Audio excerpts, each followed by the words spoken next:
እኚህ የመቀለ ነዋሪ በ76 ዓመታቸው በአዛውንት እድሜያቸው የወንድ ልጅ እናት መሆናቸውና ወንድ ልጅ ወልደው ማቀፋቸው ፈጣሪ ይመስገን።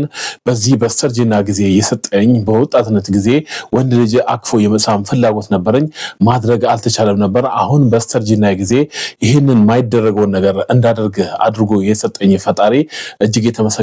ልጁንም የማሳደግበትን እድሜና ጤና ይስጠኝ የሚል ንግግር ማሰማታቸው ይታወቃል። ይህን ተከትሎ እንግዲህ ልጁ አጨቃጫቂ እየሆነ ይገኛል።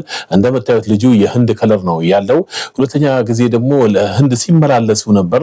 ይሄ ነገርም እያጨቃጨቀ ይገኛል። ሕክምናውም ደግሞ ኢትዮጵያ ውስጥ ይሰጥ ነበር እየተባለ ይገኛል። በተፈጥሮ አልወለዱም የሚሉ ሰዎችም እጅግ እየበዙ ይገኛሉ።